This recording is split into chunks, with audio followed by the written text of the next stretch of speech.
Hi hello welcome back to my channel. അപ്പോൾ എല്ലാവരും safe ആയിട്ട് സെറ്റ് ആയിട്ടിരിക്കുന്നു വിശ്വസിക്കുന്നു. ഞാനിവിടെ സേഫ് ആയിട്ടിരിക്കുന്നു. അപ്പോൾ കുറച്ചധികം ദിവസമായിട്ട് നമ്മൾ ലോങ് വീഡിയോസ് ഒന്നും അപ്ലോഡ് ചെയ്യാറില്ല. ടോപ്പിക് ഒന്നും ഇല്ലാത്തതുകൊണ്ടല്ല കേട്ടോ. എനിക്ക് നല്ല തിരക്കിലായിരുന്നു ഞാൻ. പിന്നെ മാത്രമല്ല പിന്നെ വേറെ കുറച്ചധികം പ്രശ്നങ്ങളുണ്ട്. അത് ഞാൻ പിന്നീട് പറയാൻ കേട്ടോ. എന്റെ പ്രശ്നങ്ങളൊക്കെ ഞാൻ ഇപ്പൊ തൽക്കാലം അവിടെ മാറ്റി വെച്ചിരിക്കുകയാണ്. അപ്പോൾ അതൊക്കെ ഞാൻ നിങ്ങളോട് പറയുന്നതായിരിക്കും. അപ്പോൾ നമ്മളിപ്പോൾ വന്നിട്ടുള്ളതേ ഞാനേ കുറച്ച് ഷോർട്സ് ഞാൻ ഇവിടെ ഒന്ന് കാണിക്കാം. കുറച്ച് വീഡിയോസ് ഒന്ന് കണ്ടിട്ട് നിങ്ങൾ വാ, അതിന് നമുക്ക് സംസാരിക്കാം എന്താണ് ഞാൻ ഇന്ന് സംസാരിക്കാൻ പോകുന്നതെന്ന്. അപ്പൊ എങ്ങനെയാ, നേരെ പോയിട്ട് വീഡിയോ കാണുമല്ലേ. ഇങ്ങനെ ഒരു കാര്യം ഹംസ വന്ന് പറയുകയും ചെയ്യുമ്പോൾ എങ്ങനെയാണ് അക്സെപ്റ്റ് ചെയ്യാൻ പറ്റുക? അത് എല്ലാ ഭാര്യമാരെ കണക്കിന് ഫസ്റ്റ് ഞാനും അംഗീകരിച്ചില്ല. ഞങ്ങളുടെ ഇടയിൽ വഴക്കും പ്രശ്നങ്ങളും ഉണ്ടായി. ഞാൻ ആ വക്കത്ത് രണ്ടു മൂന്ന് പ്രാവശ്യം വന്നു കഴിഞ്ഞു. ഈ നമ്മൾ സിനിമയിലൊക്കെ കാണത്തില്ല, നമുക്ക് എന്തെങ്കിലും സങ്കടം വരുമ്പോഴത്തേക്കും ആളില്ലാത്ത കാറത്തില് അതിനൊക്കെ ഞാൻ ഒച്ചയായിട്ട് കരഞ്ഞിട്ടുണ്ട്. ഞാൻ ആരും കൂട്ടില്ല, നമുക്കൊന്ന് സപ്പോർട്ട് ചെയ്യാനറിയാം. വീട്ടുകാരുടെ എന്നെ കൊണ്ട് കൊള്ളാഞ്ഞിട്ടാന്ന് പറഞ്ഞിട്ടുണ്ട്, കുടുംബക്കാര് പറഞ്ഞിട്ടുണ്ട്, എല്ലാരും എന്റെ അടുത്ത് പറഞ്ഞിട്ടുണ്ട്. വെച്ചാൽ ഒരു 1.5 ആഴ്ച ഞാൻ ആ വീടിന്റെ എന്റെ റൂമിന്റെ അകത്ത് ഭക്ഷണം ഇല്ല, പിന്നെ എന്തോ പിള്ളേരെ നോക്കിയിട്ടില്ല, ആരെയും നോക്കാൻ റൂമിന്റെ അകത്ത് അടച്ചിരുന്ന് ഞാൻ. ഇവള് ചെന്ന് പ്രശ്നം ഉണ്ടാക്കിയ ഓൾറെഡി ഞാൻ ജീവിച്ചിരിക്കത്തില്ല, ഞാൻ മരിക്കും. അനിയായി ഇതേ പറഞ്ഞ് ഞാൻ ജീവിച്ചിരിക്കത്തില്ല, മരിക്കും. എനിക്ക് എൻ്റെ മക്കള് 2 കുഞ്ഞുങ്ങളെയും എൻ്റെ അനിയാനെ എൻ്റെ നൈസായി ഇവര് 4 ജീവൻ എനിക്ക് തിരിച്ചു പിടിച്ചേ പറ്റത്തുള്ളൂ. ഞാൻ ഒരുപാട് പ്രാവശ്യം ഓർത്ത് ആത്മഹത്യ. കാരണം എനിക്ക് എൻ്റെ ഫാമിലി തന്നെ ഓൾറെഡി വീട്ടിൽ നിന്ന് എല്ലാവരും, കാരണം എൻ്റെ ഫാമിലി എന്ന് വെച്ചാൽ ഞാൻ ആരുടെ പ്രശ്നത്തിലും എൻ്റെ ബന്ധുക്കാരുടെയും നാട്ടുകാരുടെ എല്ലാം പ്രശ്നത്തിനുണ്ടാക്കും. എൻ്റെ മാമന്മാരുടെ എല്ലാവരുടെയും കാര്യത്തിൽ ഞാൻ അവരൊക്കെ ഒരുപാട് റെസ്പെക്ട് ചെയ്യുന്നു. എല്ലാവരും എന്നെ അതേ കണക്കെന്ന് വെച്ചാൽ ആരുടെ കാര്യത്തിലും ഒരു ഇടനിലക്കാരൻ അല്ല ഒരു മധ്യസ്ഥ ചർച്ചയ്ക്ക് എന്നെ കൊണ്ടുപോയി എല്ലാം കൊച്ചിയിലോട്ട് നമ്മൾ അത്ര നല്ല ഇതായിരുന്നു. പക്ഷെ ഈ ഒരു സംഭവം വന്നപ്പോഴത്തേക്കും അവർക്കൊന്നും ഇത് അക്സെപ്റ്റ് ചെയ്യാൻ പറ്റില്ല. കാരണം എല്ലാവരും എൻ്റെ അമ്മാവന്മാരെ പോലെ ഉപദേശിച്ചുകൊണ്ടിരുന്ന ഞാൻ എങ്ങനെ ഇത് വന്ന് പെട്ടെന്ന ഒരു അവസ്ഥയില്ല. ആദ്യമേ നിങ്ങൾക്കിടയിൽ ഒരു പ്രണയം ഉണ്ടായില്ല, അതൊരു തെറ്റിദ്ധാരണയുടെ പുറത്ത് അപവാദ പ്രചരണം നടത്തി. അപവാദ പ്രചരണം, അതാണ് എന്റെ കറക്റ്റ് ആൻസർ. അപവാദ പ്രചരണം പിന്നീട് നിങ്ങൾ സത്യമാക്കി. അത് നമ്മൾ സത്യമാക്കി എടുത്ത് നിങ്ങൾ പറഞ്ഞ പോലെ ഒന്നും ഉണ്ടായിരിക്കത്തില്ല. ഇപ്പം നിങ്ങളുടെ കുറച്ചു നാളത്തെ ഒരു എന്താ പറയാ ആ ഒരു ടെൻഷൻ അത് നിങ്ങൾക്കൊന്നും ഉണ്ടാവില്ല. കുറച്ച് ടെൻഷൻ ഒരു 1.5 മാസത്തിനിടക്കൊരു എന്തോ നമ്മള് മരിച്ചവൾ എന്നാ തന്നെ വിളിച്ചപ്പോ എന്റെ പറഞ്ഞു. നമ്മള് ഞാൻ ആ വക്കത്ത് 2 പ്രാവശ്യം വന്നു കഴിഞ്ഞു. അനിയ മാത്രല്ല ഞാനും 3 പേർക്ക് 3 ഇഷ്യൂസ് ആയി. നമുക്ക് പുറത്തിറങ്ങി നിൽക്കാൻ പറ്റാത്ത ഒരു അവസ്ഥയായിരുന്നു. അപ്പോ എന്റെ ഈ വീഡിയോ കാണുന്ന നിങ്ങൾ പലരും ഈ വീഡിയോയുടെ ഫുള്ള് 2 എപ്പിസോഡും അല്ലെങ്കിൽ അവിടെ എവിടെയൊക്കെ കുറച്ച് ഷോർട്സും കണ്ടവരായിരിക്കും അല്ലെ. അപ്പൊ പലർക്കും ഇത് അറിയായിരിക്കും എന്താണ് സംഭവം എന്ന്. അപ്പൊ ഞാൻ വളരെ ചുരുക്കി ഞാൻ എന്താണ് സംഭവം എന്ന് പറയാം. ആ ഇരിക്കുന്ന അദ്ദേഹത്തിന് 2 ഭാര്യമാരാണ്, അപ്പുറം ഇപ്പുറവും ഇരിക്കുന്ന 2 പേര്. ഓക്കെ, മൂത്ത ഭാര്യയും രണ്ടാമത്തെ ഭാര്യയും. അപ്പോ ഈ മൂത്ത ഭാര്യ എന്ന് പറയുന്ന ആ വ്യക്തി 10 വർഷം ഇവർ പ്രണയിച്ചിട്ടുണ്ടോ കല്യാണം കഴിച്ചത്. അതായത് 10th പഠിക്കുമ്പോഴെന്തോയാണ് ഇവരുടെ കല്യാണം ഉണ്ടായിരുന്നത്. അങ്ങനെയാണ് ഇവർ പ്രണയിച്ച് കല്യാണം കഴിച്ചതെന്നാണ് ഈ ഇന്റർവ്യൂവിൽ പറയുന്നത്. രണ്ടാമത്തെ ഇരിക്കുന്ന വ്യക്തി ഈ പുള്ളിക്കാരന്റെ കൂടെ ഓഫീസിൽ ജോലി ചെയ്തിരുന്ന ആളായിരുന്നു. അപ്പൊ തന്നെ നിങ്ങൾക്ക് ഏകദേശം മനസ്സിലായി കാണുമല്ലോ കഥ ഏത് വഴിയാണ് പോകുന്നതെന്ന്. അങ്ങനെ ഇവരുടെ ലൈഫ് അങ്ങനെ സന്തോഷകരമായിട്ട് മുന്നോട്ട് പോകുന്നതിന്റെ ഇടയ്ക്ക് ഈ പറയുന്ന ഹസ്ബൻഡിന്റെ ഓഫീസിൽ ഒരു ട്രിപ്പ് പോയി. ആ ട്രിപ്പിൽ നിന്നാണ് കേട്ടോ ഇവരുടെ എല്ലാ സംഭവ വികാസങ്ങളും തുടങ്ങിയത് എന്നാണ് ഇവർ പറയുന്നത്. Okay, what ever it is, അതെന്ത് തന്നെയാണെങ്കിലും ബാക്ക് ടു ദ സ്റ്റോറി. ഇവരുടെ ഓഫീസിൽ ഒരു ട്രിപ്പ് പ്ലാൻ ചെയ്തിട്ടുണ്ടായിരുന്നത്. അതായത് 5 ബൈക്കിൽ 10 പേരായിട്ടാണ് പോകാൻ ഉദ്ദേശിച്ചിട്ടുണ്ടായിരുന്നത്. അങ്ങനെ ട്രിപ്പിന്റെ അന്നത്തെ ദിവസം വന്നപ്പോഴേക്കും നമ്മുടെ ഈ പുള്ളിക്കാരന്റെ പുറകിൽ ഇരിക്കേണ്ട ആള് അന്ന് വന്നില്ല. ആ സമയത്ത് ഇപ്പൊ കെട്ടിയിരിക്കുന്ന വൈഫ്, രണ്ടാമത് കെട്ടിയിരിക്കുന്ന വൈഫാണ് ഇദ്ദേഹത്തിന്റെ പിറകിൽ കയറിയത്. അങ്ങനെ ഇവര് പോകുന്ന വഴി കുറെ ഫോട്ടോസും കാര്യങ്ങളൊക്കെ എടുത്തിട്ടുണ്ടായിരുന്നു. അത് സ്റ്റോറി ആയിട്ടോ സ്റ്റാറ്റസ് ആയിട്ടോ വാട്സപ്പിലൊക്കെ ഇട്ടിട്ടുണ്ടായിരുന്നു. അങ്ങനെ ആ ഒരു പർട്ടിക്കുലർ സ്റ്റാറ്റസ് കണ്ടിട്ട് ബാക്കിയുള്ള കൊളീഗ്സ് ഒക്കെ പറഞ്ഞു ഇവർ തമ്മിൽ എന്തോ ഉണ്ട്, അങ്ങനെയാണ് ഇങ്ങനെയാണെന്നൊക്കെ അദ്ദേഹത്തിന്റെ ആദ്യ ഭാര്യയെ വിളിച്ചു പറയുന്നു. അങ്ങനെ ആദ്യ ഭാര്യയും പുള്ളിക്കാരനും തമ്മിൽ ക്ലാഷ് ആവുന്നു. ആ ഒരു സമയത്ത് കൊളീഗ്സ് ഒക്കെ ഇവരെ കുറിച്ച് ഓഫീസിലും അവിടെ ഇവിടെയൊക്കെ നിന്ന് ചർച്ച ചെയ്യുന്നു. അതൊക്കെ ഭയങ്കര മാനസിക ബുദ്ധിമുട്ടുണ്ടാക്കി എന്ന് ഈ പുള്ളിക്കാരൻ സെക്കൻഡ് വൈഫ് പറയുന്നു. ആ ഒരു സമയത്ത് ഈ ആദ്യ ഭാര്യ പോയിട്ട് ഈ സെക്കൻഡ് വൈഫിന്റെ വീട്ടിൽ പോയിട്ട് പ്രശ്നം ഉണ്ടാക്കുന്നു. അങ്ങനെ ഒരു അവിടെയുള്ള നാട്ടുകാരും അതുപോലെ തന്നെ റിലേറ്റീവ്സും അതുപോലെ ബാക്കിയുള്ള അയൽവാസികളൊക്കെ അറിയുന്നു. അങ്ങനെ അതൊരു വല്ലാത്ത മാനസിക ബുദ്ധിമുട്ടായെന്ന് സെക്കൻഡ് വൈഫ് പറയുന്നു. അപ്പോ ഇതിനിടയ്ക്ക് ഇവർ തമ്മിൽ ഈ ഒരു പ്രശ്നം, അതായത് ഇപ്പൊ സെക്കൻഡ് വൈഫ് ഇപ്പൊ കെട്ടിയിരിക്കുന്ന സെക്കൻഡ് വൈഫും ഈ ഇദ്ദേഹവും ഇതിനിടയ്ക്ക് എപ്പോഴൊക്കെയോ ഫോൺ ചെയ്യുന്നു. കാരണം ഇങ്ങനെയുള്ള പ്രശ്നങ്ങൾ പരിഹരിക്കണം എന്നൊക്കെ പറഞ്ഞിട്ട് അങ്ങനെ അങ്ങോട്ടും ഇങ്ങോട്ടും എന്തോ ഫോൺ കോളൊക്കെ നടക്കുന്നുണ്ട്. അതിന്റെ ഇടയിൽ ഇവർക്ക് എപ്പോഴോ രണ്ടുപേർക്കും പ്രണയം തോന്നി. അങ്ങനെ ആ ഒരു സമയത്ത് ആദ്യ ഭാര്യ ഭയങ്കരമായിട്ട് പ്രശ്നം ഉണ്ടാക്കുന്നു, പറ്റില്ല എന്ന് പറയുന്നു. അന്ന് ഇവർക്ക് 2 ചെറിയ കുഞ്ഞുങ്ങളുണ്ട് കേട്ടോ, നിങ്ങൾ അതൊന്ന് നോട്ട് ചെയ്തേക്കണം. 2 ചെറിയ കുഞ്ഞുങ്ങളുണ്ട് ഈ സമയത്ത്, ഈ പ്രശ്നമൊക്കെ ഉണ്ടാകുന്ന സമയത്ത്. അപ്പൊ അന്ന് അങ്ങനെ പ്രശ്നം ഉണ്ടാകുന്നു. അങ്ങനെ പോലീസ് കേസ് ആവുന്നു. അങ്ങനെ പോലീസ് കേസ് ആയതിനു ശേഷം ഈ ഫസ്റ്റ് വൈഫ് പോയി കോംപ്രമൈസ് ആവുന്നു. അങ്ങനെ ഇവര് സെക്കൻഡ് വൈഫിനെ ഇറക്കിക്കൊണ്ട് വരുന്നു. അങ്ങനെ ഇവര് കല്യാണം കഴിക്കുന്നതിന് മുന്നേ ഈ സെക്കൻഡ് വൈഫിനെ ഒരു ഹിന്ദു ആണ് കേട്ടോ, അത് ഹിന്ദു ആയിരുന്നു, ഇപ്പൊ ആണ് മുസ്ലിം ആയത്. അങ്ങനെ ആ ഹിന്ദു ആയിരുന്ന സമയത്താണല്ലോ ഇറങ്ങി വന്നത്. ആ സമയത്ത് ഇവർക്ക് നിക്കാഹ് ചെയ്യണമെങ്കിൽ എന്താ പറയുന്നേ, മുസ്ലിം മതം സ്വീകരിക്കണം. അപ്പൊ അതുകൊണ്ട് എന്ത് ചെയ്തു, ഇവര് കൊണ്ടുപോയി മതം പഠിക്കാനായിട്ട് നമ്മുടെ പൊന്നാണിയിൽ കൊണ്ടാക്കി, മതം മാറ്റാൻ പൊന്നാണിയിൽ കൊണ്ടാക്കി. ഇനി തിരിച്ചു വന്നിട്ട് ഇവര് കല്യാണമൊക്കെ കഴിച്ച് ഒരുമിച്ച് ഇപ്പൊ ഒരു വീട്ടിൽ ജീവിക്കുന്നു. ഓക്കെ, ഇത്രയും സ്റ്റോറി ഞാൻ വളരെ ചുരുക്കിയാണ് കേട്ടോ പറഞ്ഞത്. ഇതിൽ എന്തെങ്കിലും നിങ്ങൾക്ക് ഡൗട്ട് ഉണ്ടെങ്കിൽ ഞാൻ ഈ പറഞ്ഞിരിക്കുന്ന പറ്റുള്ള വീഡിയോ നിങ്ങളൊന്ന് പോയി കണ്ടാൽ മതി. ഇതിൽ എത്രയും പറഞ്ഞത് എന്തിനാണെന്ന് വെച്ച് കഴിഞ്ഞാൽ ഇതാണ് അവര് പറയുന്ന അവരുടെ സ്റ്റോറി. അപ്പോഴേ എനിക്കിതിൽ കുറച്ച് ക്ലാരിറ്റി കുറവുണ്ട്. ഒന്നാമത്തെ കാര്യം, ഇദ്ദേഹം ഈ വീഡിയോയിൽ ഉടനീളം പറയുന്നുണ്ട് ഞങ്ങൾ തമ്മിൽ അങ്ങനെ ഒന്നുമില്ലായിരുന്നു, എല്ലാവരും പറഞ്ഞാണ് ഞങ്ങളെ അങ്ങനെ ആക്കിയത്. സെക്കൻഡ് വൺ, ആദ്യ ഭാര്യ ഇതിൽ പറയുന്നുണ്ട് ഞങ്ങളെ തമ്മിൽ അകറ്റാൻ പലരും പല കളികളും കളിച്ചു. ഓക്കെ, തേർഡ് വൺ, എനിക്ക് എല്ലാവരെയും ഒരുമിച്ച് വേണമായിരുന്നു. ഭർത്താവിന്റെ വാദമുണ്ടോ, എനിക്ക് എല്ലാവരെയും ഇവര് 4 പേരെയും എനിക്ക് ഒരുമിച്ച് വേണമായിരുന്നു, അതുകൊണ്ടാണ് ഞാൻ ഇങ്ങനെയൊക്കെ ചെയ്തത്. ആദ്യം നിങ്ങൾ പറഞ്ഞു നിങ്ങൾ തമ്മിൽ ഒന്നുമില്ലായിരുന്നു, പിന്നെ നിങ്ങൾ ഈ പ്രശ്നമൊക്കെ വന്നതിൽ പിന്നെ, അതായത് നിങ്ങളെ പറ്റി അപവാദ പ്രചരണം നടന്നതിൽ പിന്നെയാണ് നിങ്ങൾ ഇങ്ങനെ ആയിത്തീർന്നെന്ന്. ഞാനൊരു കാര്യം ചോദിക്കട്ടെ, 10 വർഷം ഒരാളെ സ്നേഹിച്ചിട്ട് പെട്ടെന്ന് അതായത് ഒന്നും തോന്നാത്ത ഒരാളെ പെട്ടെന്ന് പോയി കല്യാണം കഴിക്കാൻ, അതെനിക്ക് മനസ്സിലായി. ആ ഒരു സിറ്റുവേഷൻ എനിക്ക് മനസ്സിലായില്ല കേട്ടോ. പിന്നെ നിങ്ങൾക്ക് വേണമെങ്കിൽ ഈ പുള്ളിക്കാരിയെ പറഞ്ഞ് മനസ്സിലാക്കാമായിരുന്നല്ലോ. അപ്പൊ നിങ്ങൾ പറയും പുള്ളിക്കാരുടെ ലൈഫ് പോയില്ലേ, അവിടെ പോയി പ്രശ്നം ഉണ്ടാക്കിയില്ലേ, അതല്ലേ ഇതല്ലേ എന്നൊക്കെ. എടോ, കുറച്ച് കഴിഞ്ഞാൽ എല്ലാവരും എല്ലാം മറക്കുമല്ലോ. നിങ്ങൾ തമ്മിൽ നിങ്ങൾ ജെനുവിൻ ആയിരുന്നെങ്കിൽ, നിങ്ങൾ തമ്മിൽ ഒന്നും ഇല്ലായിരുന്നെങ്കിൽ നിങ്ങൾക്ക് ഈ പ്രശ്നം ഒന്നും ഇല്ലാതാക്കാൻ പറ്റുമായിരുന്നു. അതായത് ഒന്നും അല്ലാതാക്കാൻ പറ്റുമായിരുന്നു. നിങ്ങൾക്ക് നിങ്ങളുടെ ഭാര്യയെ പറഞ്ഞ് കൺവിൻസ് ചെയ്യാമായിരുന്നു, അല്ലെങ്കിൽ നിങ്ങളുടെ ബന്ധുക്കളെ പറഞ്ഞ് കൺവിൻസ് ചെയ്യാമായിരുന്നു. എല്ലാം നിങ്ങൾക്ക് തന്നെ തീർക്കാറുണ്ട്. നമ്മൾ ആരും പൊട്ടന്മാരൊന്നും അല്ല. ഓക്കെ, ഈ വീഡിയോ കണ്ടോണ്ടിരിക്കുന്ന ആരും പൊട്ടന്മാരൊന്നും അല്ല. ഫസ്റ്റ് ഓഫ് ഓൾ, നിങ്ങൾ ആരെയും വിഡ്ഢികളാക്കുന്നതെന്ന് എനിക്ക് മനസ്സിലാവുന്നില്ല. നിങ്ങൾ തമ്മിൽ എന്തൊക്കെയോ ഉണ്ടായിരുന്നത് കൊണ്ട് തന്നെയാണ് നിങ്ങൾ ഈ പറഞ്ഞിരിക്കുന്ന ഇത്രയും പ്രവർത്തികൾ നിങ്ങൾ ചെയ്തത്. ഈ വീഡിയോയുടെ ഇപ്പൊ ഞാനൊരു ഷോർട്സ് പ്ലേ ചെയ്ത് നിങ്ങൾ ഒന്നുകൂടി റിവൈൻഡ് ചെയ്ത് നോക്കിക്കോട്ടോ. അതില് ആ പുള്ളിക്കാരി, അതായത് ഈ എന്താണ് ഭർത്താവിന്റെ അവിഹിതം അറിഞ്ഞപ്പോ പുള്ളിക്കാരിക്ക് എന്ത് തോന്നിയെന്ന് ഈ ഇന്റർവ്യൂവർ ചോദിക്കുന്ന സമയത്ത് പുള്ളിക്കാരി പറയുന്നുണ്ട്, എല്ലാവരും തന്നെ കുറ്റപ്പെടുത്തി, ഞാൻ എന്നെ കൊള്ളില്ലാഞ്ഞിട്ടാണെന്ന് തോന്നിയെന്ന് പറഞ്ഞാൽ അത് ആദ്യ ഭാര്യ എന്ന് പറയുന്ന പുള്ളിക്കാരിയുടെ മനസ്സിൽ നിന്ന് വന്നതാണ്. ആ സമയത്ത് ആ പുള്ളിക്കാരെ നിങ്ങൾ അന്ന് ശ്രദ്ധിച്ചു നോക്കിയാൽ അറിയാൻ പറ്റും. ആ ഒരു സമയത്ത് ഇദ്ദേഹം ആ പുള്ളിക്കാരുടെ തോളിൽ കൈയിടുന്നുണ്ട്, ഭർത്താവ്. അന്ന് നിങ്ങൾ ആ തോളിൽ കൈയിട്ടത് നിങ്ങൾ ആദ്യം ഈ പുള്ളിക്കാരി വന്ന് നിങ്ങളെ പറ്റി ഇങ്ങനെ കേട്ടല്ലോ അല്ലെങ്കിൽ ഇങ്ങനെ പറഞ്ഞല്ലോ എന്ന് പറഞ്ഞപ്പോ നിങ്ങൾ പറഞ്ഞ് കൺവിൻസ് ചെയ്യും. 10 വർഷത്തെ പ്രണയമായിരുന്നല്ലോ നിങ്ങൾക്ക്. നിങ്ങൾ പറഞ്ഞാൽ മനസ്സിലാവാത്ത ആളൊന്നുമല്ലല്ലോ അപ്പുറം ഇരിക്കുന്നത്. ഈ 10 വർഷത്തെ പ്രണയം എന്ന് പറയുമ്പോൾ നിങ്ങൾ തമ്മിൽ എത്രത്തോളം ബോണ്ടിങ് ഉണ്ടായിരുന്നിരിക്കണം. എന്നിട്ട് നിങ്ങൾക്ക് പറഞ്ഞ് മനസ്സിലാക്കാൻ പറ്റിയില്ലെങ്കിൽ ഈ പറയുന്ന പുള്ളിക്കാരിയുടെ ഭാഗത്ത് തെറ്റില്ല എന്ന് തന്നെ വേണം പറയാൻ. കാരണം നിങ്ങളുടെ ഭാഗത്ത് 100% തെറ്റുണ്ടായിരുന്നായിരിക്കണം. ഓക്കെ, പിന്നെ ആ ഒരു സമയത്ത് നിങ്ങൾ ആ പുള്ളിക്കാരുടെ തോളിൽ പിടിച്ച് തട്ടിയിട്ട് സാരമില്ല പോട്ടെ എല്ലാം ശരിയാവുമെന്ന് നിങ്ങളൊന്ന് പറഞ്ഞിരുന്നെങ്കിൽ, അല്ലെങ്കിൽ നമുക്കെല്ലാം ശരിയാക്കാം എന്നൊന്ന് പറഞ്ഞിരുന്നെങ്കിൽ ഇന്ന് ഇപ്പോൾ. പിന്നെ വേറൊരു കാര്യം പറയുന്നുണ്ട്, അതായത് 2ാമത്തെ വൈഫിനെ ഇറക്കിക്കൊണ്ട് വരുന്ന സമയത്ത് 2 കുഞ്ഞു പിള്ളേരുണ്ടായിരുന്നു. നിങ്ങളൊന്ന് ആലോചിച്ച് നോക്കിക്കേ, സ്വന്തം ഭർത്താവിന് വേറൊരു എന്താ പറയുന്നത്, വേറൊരാളോട് പ്രണയമുണ്ട്.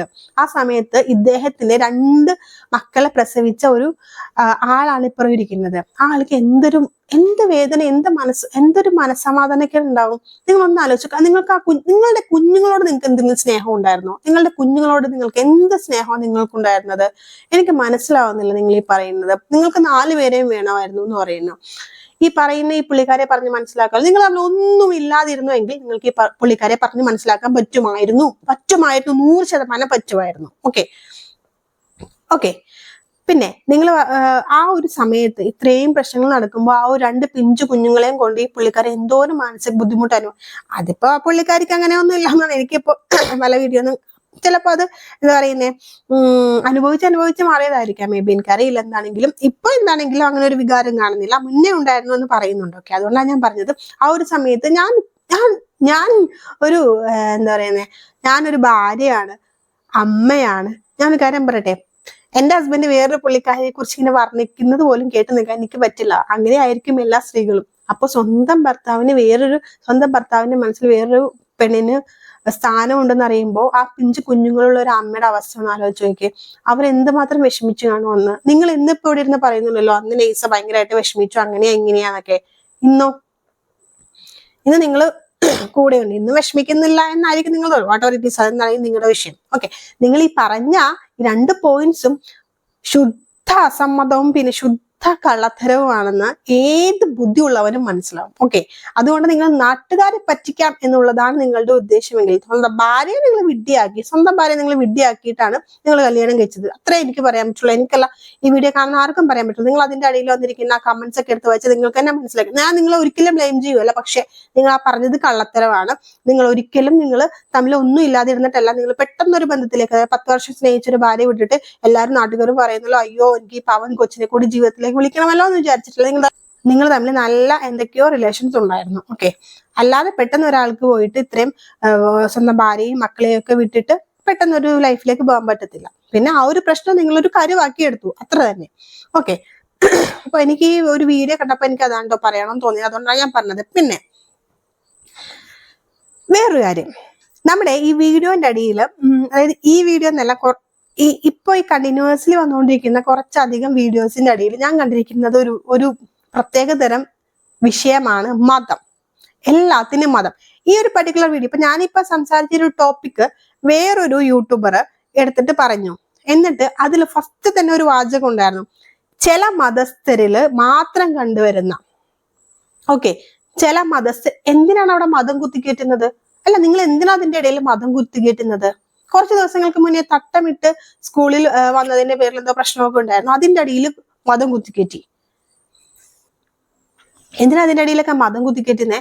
പണ്ട് നിങ്ങൾ ശ്രദ്ധിച്ചിട്ടുണ്ടോന്ന് അറിയില്ല, ഞാനൊക്കെ പഠിച്ചിരുന്ന കാലത്ത് ഞാനൊരു ഫ്രണ്ടിനെ തിരഞ്ഞെടുക്കുമ്പോൾ, അതായത് എന്റെ ഒരു കൂട്ടുകാരനെ ഞാൻ തിരഞ്ഞെടുക്കുന്ന സമയത്ത് അവരുടെ പേരോ മതമോ ജാതിയോ ഒന്നും ഞാൻ നോക്കിയിട്ടല്ല തിരഞ്ഞെടുക്കുന്നത്. അവരുടെ പാത്രത്തിൽ പോയിട്ട് ഫുഡ് കൈയിട്ട് വാരി കഴിക്കുമ്പോഴും ഞാൻ മതം നോക്കാറില്ല. ഓക്കെ, ഞാനെന്നല്ല, എന്റെ കൂടെ ഉണ്ടായിരുന്നു, എന്റെ കാലഘട്ടത്തിൽ ജീവിച്ചവർക്ക് അറിയാൻ പറ്റും. ആ മതം എന്നുള്ളൊരു വാക്ക് അവിടെ ഒരു പ്രശ്നം, ഒരു പ്രയോറിറ്റി ആയിട്ട് എനിക്ക് തോന്നിയിട്ടില്ല. ഞങ്ങൾ മതം നോക്കിയിട്ടല്ല. ഓക്കെ, നിങ്ങൾ പിന്നെ ഈ പറയുന്ന കുറെ കമന്റ്സിൽ ഞാൻ ഇങ്ങനെ കണ്ടായിരുന്നു, അവര് എന്താണ് മുസ്ലിങ്ങളെ കളിയാക്കിയിട്ട്, ഹിന്ദുക്കളെ കളിയാക്കിയിട്ട്, ക്രിസ്ത്യൻസിനെ കളിയാക്കി. എന്തിനാണ് മതത്തിന്റെ ആവശ്യം? മതത്തിനെ കുറിച്ച് പറയേണ്ട ആവശ്യം എന്താണ്? എല്ലാവർക്കും വിശ്വാസമുണ്ട്, എനിക്കും വിശ്വാസമുണ്ട്, നിങ്ങൾക്കും വിശ്വാസമുണ്ട്. അത് ഓരോരുത്തരുടെ വിശ്വാസമാണ്. ഓക്കെ, അത് അവരുടെ ഉള്ളിൽ തന്നെ ഇരുന്നോട്ടെ. നമ്മൾ മറ്റുള്ളവരുടെ അടുത്ത് കാണിക്കുമ്പോഴല്ലേ അത് എന്താ പറയുന്നത് വർഗീയതയാവുന്നത്.